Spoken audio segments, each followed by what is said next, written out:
Evangelio de Mateo, capítulo 21, versículo 33. Es la siguiente parábola que dijimos que íbamos a comentar, Mateo 21, 33. La idea también tiene que ver con la anterior parábola, aunque describe un poco más ampliamente el rechazo de Israel hacia Jesús de Nazaret, ¿no? Entonces dice así: oíd otra parábola. Hubo un hombre, padre de familia, el cual plantó una viña, la cercó de vallado, cavó en ella un lagar, edificó una torre y la arrendó a unos labradores, y se fue lejos. Y cuando se acercó el tiempo de los frutos, envió sus siervos a los labradores para que recibiesen sus frutos. Mas los labradores, tomando a los siervos, a uno golpearon, a otro mataron, a otro apedrearon. Envió de nuevo otros siervos más que los primeros, e hicieron con ellos de la misma manera. Finalmente les envió su hijo, diciendo: ¿tendrán respeto a mi hijo? Mas los labradores, cuando vieron al hijo, dijeron entre sí: este es el heredero. Venid, matémosle y apoderémonos de su heredad. Tomándolo, le echaron fuera de la viña y le mataron. Cuando venga pues el señor de la viña, ¿qué hará aquellos labradores? Le dijeron: a los malos destruirá sin misericordia y arrendará su viña a otros labradores para que le paguen el fruto a su tiempo. Jesús les dijo: ¿nunca leísteis en las Escrituras: la piedra que desecharon los edificadores ha venido a ser cabeza del ángulo? El Señor ha hecho esto y es cosa maravillosa a nuestros ojos. Por tanto os digo que el reino de Dios será quitado de vosotros y será dado a gente que produzca los frutos de él. Y el que cayere sobre esta piedra será quebrantado.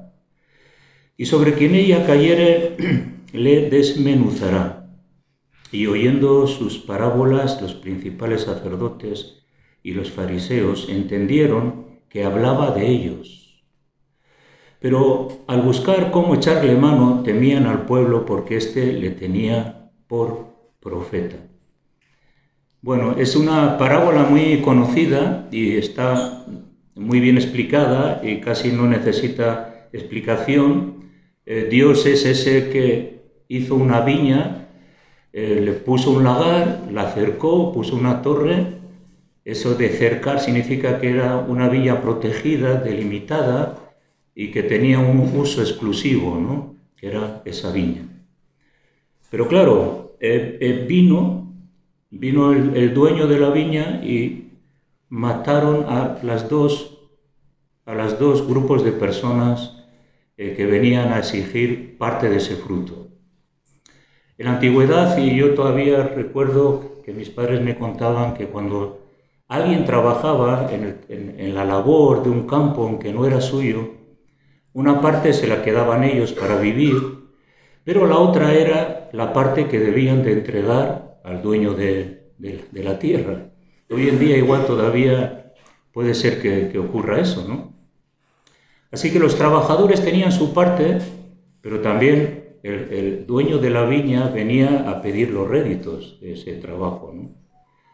Y lo que ocurre entonces es que en vez de darles el fruto, los mataron, como diciendo: no, esta viña es nuestra, esta viña no tiene dueño, esta viña es algo exclusivo para nosotros, es de propiedad privada.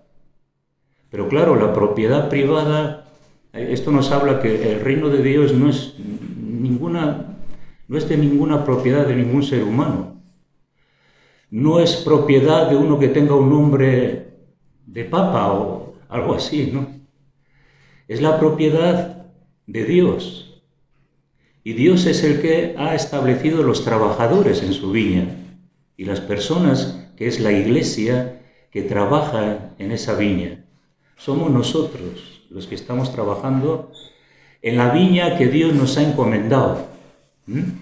Entonces, es interesante ver que el pueblo de Israel era un pueblo privilegiado, era un pueblo que tenía el llamado de Dios para cuidar de su viña, para cuidar sobre todo los escribas y fariseos, que tenían el deber de entender, enseñar las Escrituras y ser líderes en los que podrían transmitir la realidad que se estaba viviendo en Israel. Pero sin embargo, vemos aquí en el texto que luego pues que no quisieron, ¿no? No quisieron. Cuando menospreciamos la palabra de Dios, porque aquí lo que yo veo también es que Dios les había dado leyes, mandamientos, ordenanzas y una serie de cosas que hacían, que tendrían que tener cierto comportamiento y tendrían que saber realmente qué es lo que estaban haciendo. Pero sin embargo desobedecieron la palabra de Dios. No quisieron oír a Dios. No quisieron entender que Dios les estaba llamando a una transformación y a un cambio. Por eso vemos en el Antiguo Testamento se mataban a los profetas. Este primer grupo es el grupo de los profetas. Dios levantaba profetas, enviaba profetas y sin embargo les perseguían, les metían en la cárcel, a algunos les mataban, a otros les hacían salir de su país, etcétera, etcétera. Y no solamente fueron unos, estos dos grupos representan aquellos que Dios envió para corregir e instruir al pueblo de Israel, para que podrían cambiar. Fijaros el gran privilegio que tenían, ¿no? Pero sin embargo lo menospreciaron. No quisieron entrar en la labor y entender al Señor de la viña. Nosotros no podemos menospreciar la obra de Dios. No podemos tomárnosla a la ligera y pensar que nosotros podemos manipular a Dios y desechar a Dios de nuestra vida y decir a Dios, no, Dios, tú no me digas a mí lo que tengo que hacer, sino más bien yo voy a establecerme, voy a hacer y vivir mi vida y no quiero que toques ninguno de mis pensamientos, motivaciones o deseos. Quiero seguir igual. Entonces eran labradores malvados que no trajeron el fruto que Dios deseaba, ¿no? Dice que se apoderaron de su heredad. Estaba pensando, nadie se puede apoderar de lo que es la obra de Dios, la iglesia del Señor. Nadie se puede apoderar, manipular, extorsionar, tratar indebidamente la iglesia.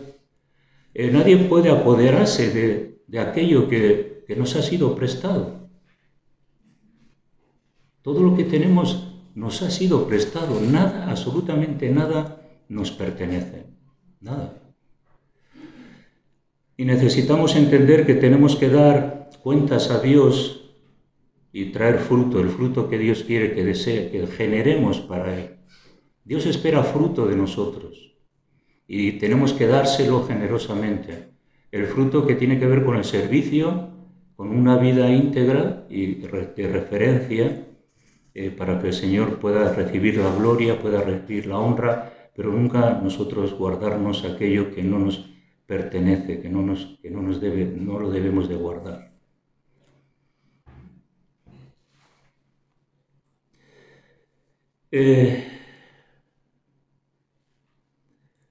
Los que respondemos al Evangelio somos aquellos que podemos traer fruto. Responder al Evangelio es no solamente tenerlo en nuestra mente, porque el pueblo de Israel, mejores que ellos espiritualmente, el conocimiento bíblico y el llamado de Dios nadie lo tenía. Pero no sirve el conocimiento. Entonces, en la obra de Dios tenemos que entender que necesitamos trabajar para aquel que es el Rey. Y tenemos que traer fruto. Y el fruto tiene que ver con la ayuda mutua a veces. Tiene que ver saber estar en el lugar, en el momento preciso para que otro hermano pueda ser bendecido. Esforzarse en algún momento por ayudar a un hermano. Cosas que tienen que ver con una actividad espiritual en amor. Y no solamente yo. Y pues al final no desarrollamos el fruto que el Señor quiere que desarrollemos, ¿no? Dice que cuando venga pues el Señor, este es un mensaje en la Biblia, el Señor viene. Y cuando venga el Señor, como dice aquí en el versículo 40, ¿qué hará con aquellos labradores que no han hecho nada? Que se han pensado que la vida cristiana es una juerga, que se han pensado que pueden entrar y salir y que todo lo que son y tienen les pertenece. Y sin embargo no es así. Tenemos que tener una conciencia de que realmente no tengo nada en mí mismo, todo me ha sido dada la vida. No me pertenece ni la vida. En el sentido de que yo puedo decir, bueno, mi vida me pertenece y yo hago ya con ella lo que quiero.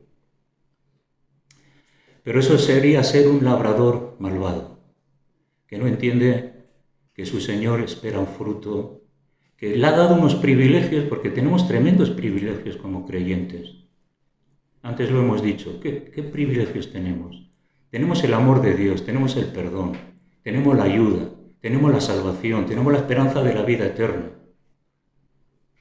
Somos unos privilegiados. Ahora tenemos que responder a esa realidad, a esa verdad, ¿no? De que ahora el Señor lo que quiere es que Dios nos ha dado tanto, nunca le vamos a dar el tanto de lo que Él nos ha dado, seguramente que no, nunca. Nunca podremos, hay algunas canciones de ¿cómo te pagaré? El Señor no quiere dinero, el Señor quiere nuestro corazón, Él tiene más valor. Y poder ser útiles en la vida. Podemos sonreír a un hermano, orar por él, eso es traer fruto. Amarle, respetarle, eso es fruto. ¿Qué hicieron con los que vinieron? Les maltrataron. Hermano, tú no puedes maltratar a tu hermano. Tú no le puedes manipular. Tú no puedes hacer nada en contra de él, por muy diferente que sea a ti. Tú tienes que manifestar frutos de perdón, de misericordia. Y por eso que el amor es tan vital, porque el amor cubre multitud de pecados, pero también el amor nos ayuda a perdonar y a seguir hacia adelante. Sin perdón es imposible la vida cristiana. El fruto del perdón. Hay muchos frutos, pero con nosotros como creyentes, si el Señor nos ha perdonado, ¿cómo no vamos a perdonar a los demás? Bueno, la deuda que teníamos nosotros nunca la podríamos haber pagado. La deuda con Dios la pagó Jesús en la cruz del Calvario. Ahora, lo poco que podamos hacer, pues no será para ganar nuestra salvación, porque nunca la vamos a ganar. La salvación es gratis, aunque también la fe no es una fe estática. La fe del creyente es una fe activa y dispuesta a ponerse en el lugar que Dios quiere y para hacer las cosas que Él quiere, ¿no? que hagamos. Es curioso porque en la otra parábola también hay una pregunta de parte del Señor, y aquí también el Señor les hace otra pregunta. Y les dice, ¿y qué hará de ese Señor con aquellos labradores? Así que en la anterior parábola ellos respondieron la realidad de lo que Jesús luego iba a afirmar. Y aquí vuelven a responder lo que ellos realmente iban a recibir. Así que no esperó Jesús a decirles qué iban a recibir, ellos respondieron. ¿Y qué dijeron? Versículo 41. Pues le dijeron ahí los escribas y los fariseos, pues a los malos destruirá sin misericordia y arrendará su viña a otros labradores que le paguen el fruto a su tiempo. Así que estaban hablando su propia sentencia, sin haber emitido juicio, ¿no? El Señor, muy sabio, les pillaba siempre en las tretas y en las conversaciones que tenía con ellos, ¿no? Pues así es, que esos labradores pues iban a ser castigados, iban a ser quitados.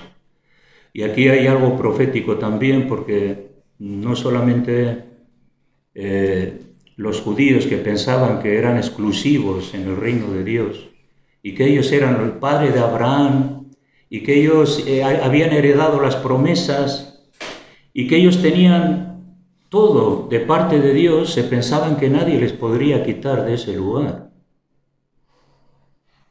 Hay algunos que se empoderan y piensan que ese lugar es suyo y nadie le puede quitar de ahí. Y los judíos eran así, de orgullosos, pero les dice que a vosotros se os quitará y hay otros que van a entrar, porque vosotros no habéis sido las personas que deberían de haber sido. En un sentido, todos somos importantes, pero nadie se puede sentir que es exclusivamente importante y que si Él no está, todo falla o todo no. ¿Qué va? Dios quita reyes y pone reyes.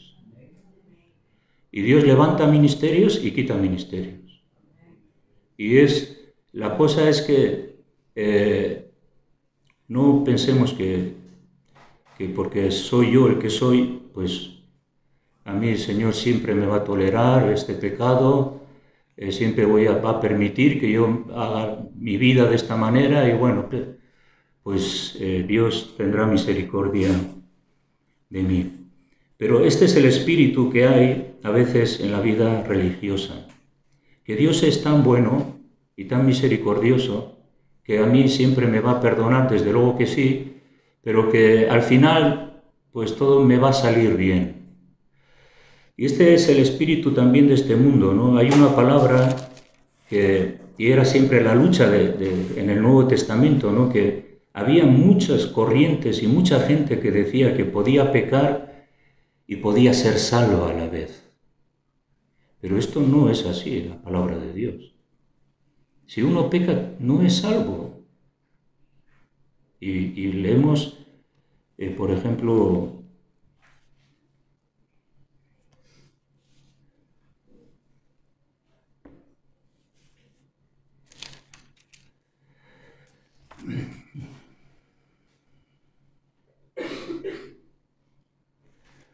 Romanos 11, versículo 19.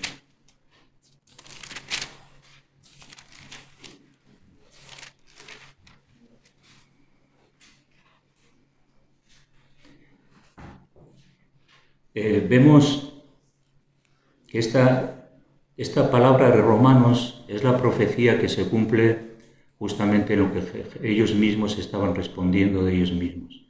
Serán quitados y hay otros que vendrán.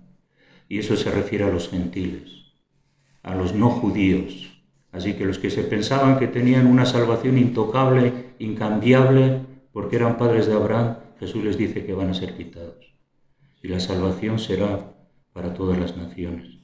Pues si algunas de las ramas fueron desgajadas, está hablando Israel, y tú siendo olivo silvestre has sido injertado en lugar de ellas y has sido hecho partícipe de la raíz y de la rica savia del olivo, no te jactes contra las ramas, y si te jactas sabe que no sustentas tú a la raíz, sino la raíz te sustenta a ti. Pues las ramas, dirás, fueron desgajadas para que yo fuese injertado. Bien, por su incredulidad fueron desgajadas, por la incredulidad de los judíos, por su actitud irreverente y cruel hacia el Mesías.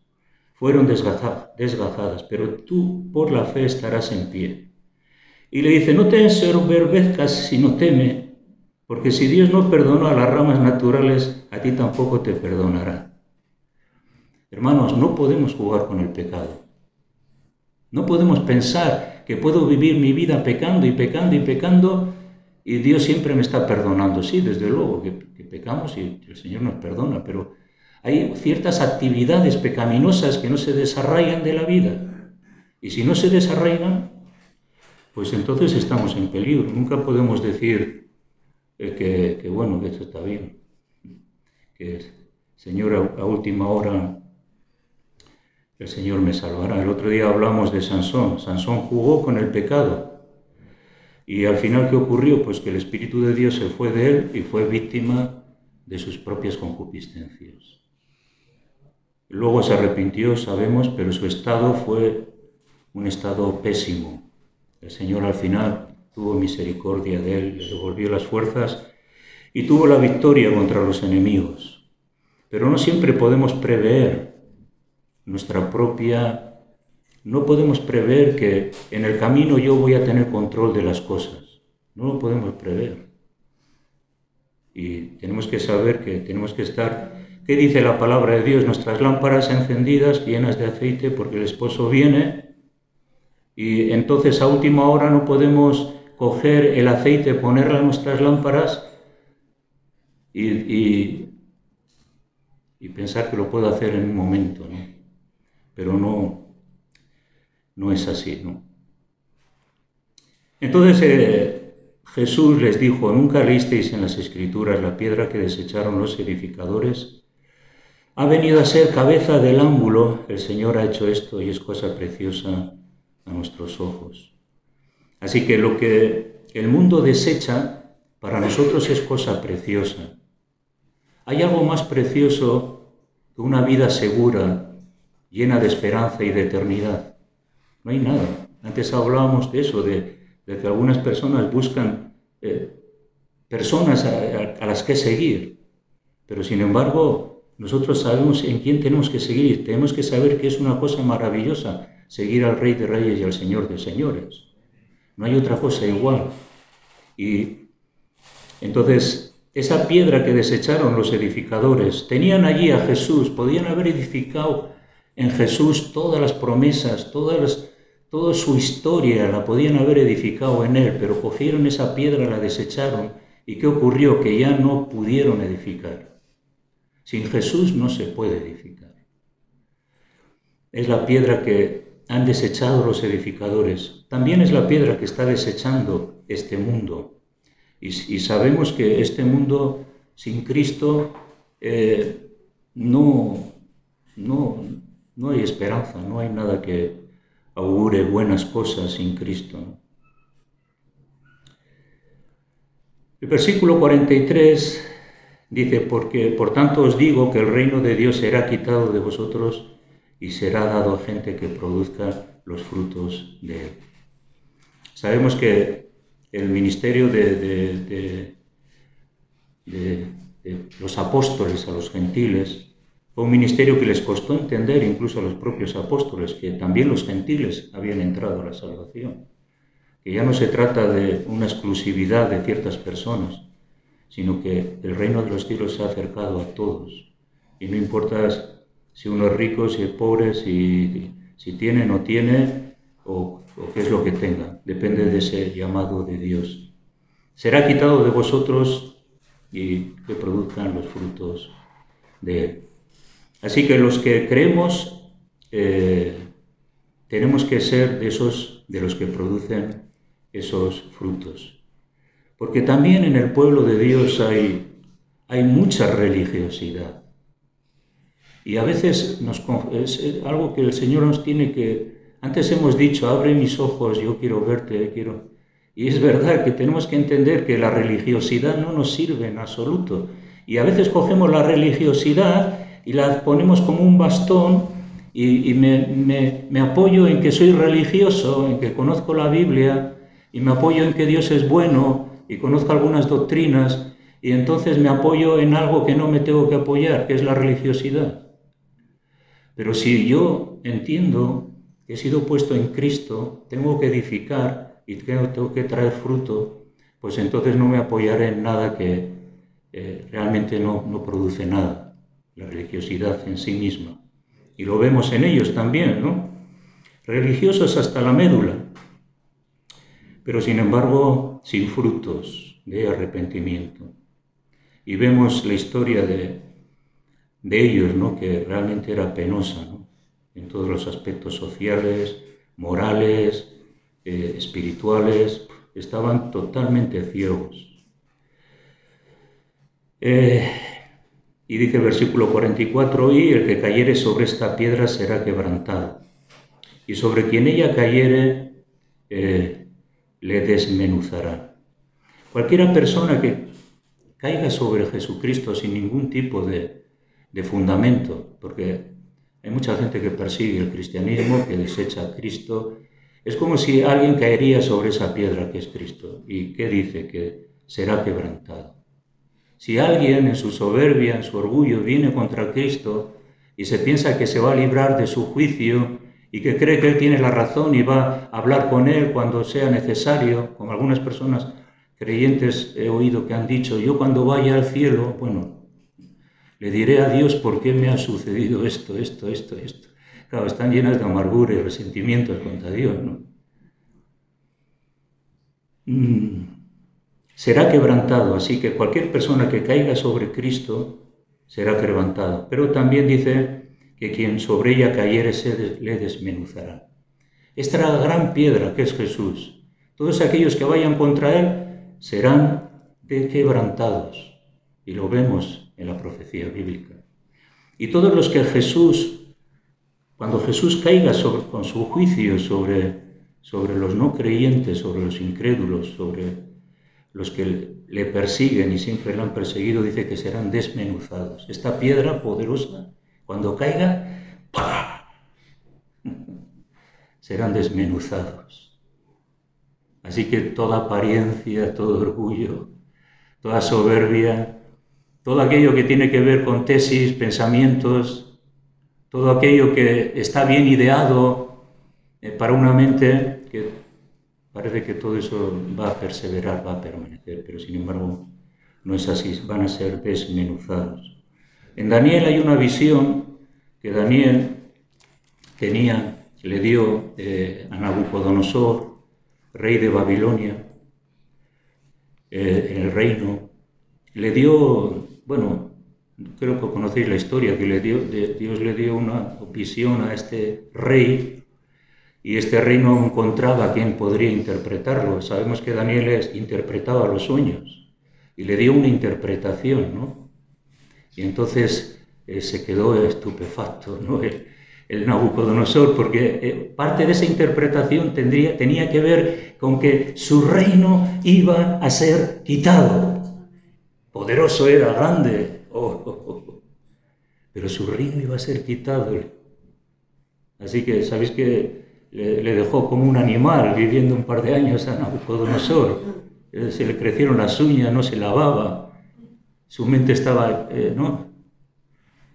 Es que Dios puede, cuando Dios cae sobre alguien le quebranta, no importa quién es, no importa quién es. Aleluya, Dios es un Dios lleno de amor, de misericordia, pero Dios tiene juicio también. Nadie va a pasar por encima de Él, y nadie se puede reír, nadie se puede mofar, nadie se puede decir, va, no. ¿Y qué dice la visión? Daniel capítulo 2, versículo 34.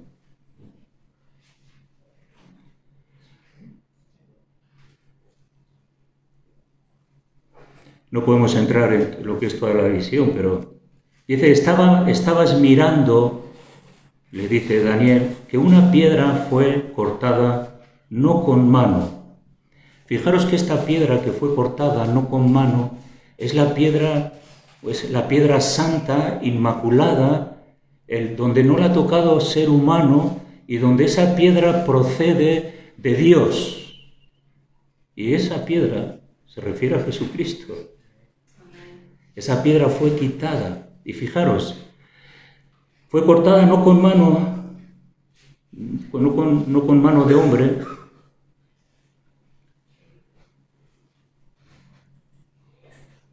e hirió a la imagen en sus pies de hierro y de barro cocido, y los desmenuzó. Entonces fueron desmenuzados también el hierro, el barro cocido, el bronce, la plata, el oro, fueron como tamo de las eras del verano. Y lo llevó el viento sin que de ellos quedara rastro alguno. Mas la piedra que hirió a la imagen fue hecha un gran monte que llenó toda la tierra. Aleluya. Ese es Jesús. Su reino llenará toda la tierra. Su grandeza, su poder no va a ser diluido, ni manipulado, ni desechado. Esa es la piedra viva que están desechando los hombres. ¿A ti no te gustaría desecharla a ti? Porque es la principal piedra del ángulo. Esa la tienes que establecer en tu vida, tiene que estar ahí en lo más profundo de tu corazón, tienes que edificar en ella, porque si no todos los esfuerzos son inútiles, no es por obras, la salvación no es por obras, es por fe, pero también produciendo los frutos de la fe, porque la fe bíblica es la fe que trae frutos también. Y versículo 44 dice: y en los días de estos reyes el Dios del cielo levantará un reino que no será jamás destruido, ni será el reino dejado a otro pueblo. Desmenuzará y consumirá a todos los reinos, pero él permanecerá para siempre. De la manera que viste que del monte fue cortada una piedra, no con mano, la cual desmenuzó el hierro, el bronce, el barro, la plata y el oro, el gran. Dios ha mostrado al rey que ha de acontecer esto en lo porvenir, y el sueño es verdadero y fiel su interpretación. ¿Qué es lo que va a hacer el Señor con los reinos de este mundo? Pues que Jesús va a caer sobre ellos y se va a cumplir esto, van a ser desmenuzados. Así. Van a ser desmenuzados. Sí. Solamente decir algo que tiene que ver con Isaías, el capítulo 5, versículo 2. Esta es la parábola de Isaías que habla de la viña. La viña es símbolo también, es de Israel, pero bueno, la viña también es símbolo de la iglesia, ¿no? Pero aquí que dice que ahora cantaré por mi amado, el cantar de mi amado es a su viña. Fijaros, el amor de Dios hacia su viña, el amor de Dios hacia Israel, que fue tan paciente, tan perseverante, tan perdonador, tan constante, que no se merecían nada y sin embargo Dios constantemente estaba resuelto a bendecirles y ayudarles. Su amado, hermanos, Dios es nuestro amado, Él nos ama, realmente nos anhela celosamente. Somos de un precioso tesoro para Él, tremendo valor. Cuando Dios mira sobre la tierra, ¿sabéis a quién mira especialmente? Sí, a los hombres. Sus ojos están en los hombres, creación especial de Dios. No hay otro tesoro para Dios. Cuando Dios mira sobre la tierra, está mirando sobre los hombres y las mujeres. Pero está mirando a su iglesia, su amada, el amor entrañable. Y entonces dice que tenía mi amado una viña, que es lo que hemos leído, pero que aquí proféticamente también lo dice, en una ladera fértil. La había cercado y despedregado y plantado de vides escogidas. Había edificado en medio de ella una torre, hecho también en ella un lagar, y esperaba que diese uvas, y dio uvas silvestres. ¿Sabéis cuál es la diferencia entre una uva de buena viña o una uva silvestre que ha crecido, que no ha sido cuidada, que no ha sido cavada? Pues que esa uva silvestre no se puede vendimiar, es agria. No tiene resultado, no da nada, es agria. Así que el Señor, cuando nos mira, quiere que demos buenas uvas, no uvas agrias. Que si se acerca un hermano a ti, le das un mordisco y vamos, que no saca, que en vez de ser dulce, amoroso, comprensivo, perdonador, esas uvas que tienen que ver con el fruto, ¿no? Aleluya, del Espíritu Santo, ¿no? Pues nada. Entonces, el versículo 5 dice luego: os mostraré pues ahora lo que haré con yo a mi viña. Le quitaré su vallado y le será consumida, portillaré su cerca, será hollada, haré que quede desierta, no será podada ni cavada, y crecerá el cardo, los espinos y aún a las nubes mandará que no derramen lluvia sobre ella. Ciertamente la viña del Señor de los ejércitos es la casa de Israel. Pero sabéis que esto que está profetizando Isaías se cumplió con la invasión de Babilonia. Israel fue cautiva totalmente a Judá. Fue cautiva y fue llevada cautiva. Quitó la viña de esa tierra. Estos reinos que hemos visto son diferentes reinos alrededor de la historia, pero todos esos reinos, por muy grande que sea, oro, bronce, piedras preciosas, barro y tierra y hierro, todo eso va a ser desmenuzado, va a ser quebrantado. Los reinos de este mundo que van a ser quebrantados, van a ser, pues históricamente la destrucción de Jerusalén vino en el 501 sobre el 580 antes de Cristo, y todos conocemos todo el cautiverio de Israel, el sufrimiento, e Isaías también profetiza mucho sobre esto, ¿no? Entonces, el Señor quiere que seamos labradores que traemos frutos para Él. Amén. Que el Señor nos ayude. Pero es interesante que este versículo 45 de Mateo 21 dice: y oyendo sus parábolas, los principales sacerdotes y los fariseos entendieron que hablaba de ellos. Entendieron que hablaba de ellos. Pero al buscar cómo echarle mano, temían al pueblo porque éste le tenían por profeta. No cambiaban, seguían con la misma violencia. Y vemos que no cambiaron. Hasta el final el Señor les soportó, pero no cambiaron. Ahora, en Romanos habla que muchos volverán a su viña, a esa viña en las cuales había sido desgajada, ¿no? Y hay muchos judíos que se están convirtiendo a Cristo. Hicimos un viaje a Jerusalén, que era uno de nuestros deseos, Maite y yo, y vimos, ¿no?, que se les llama los judíos mesiánicos, los que están empezando a creer realmente en el Mesías. Y esto se va a cumplir, que el Israel volverá otra vez y reconocerá al Mesías. Señor, nos ayude.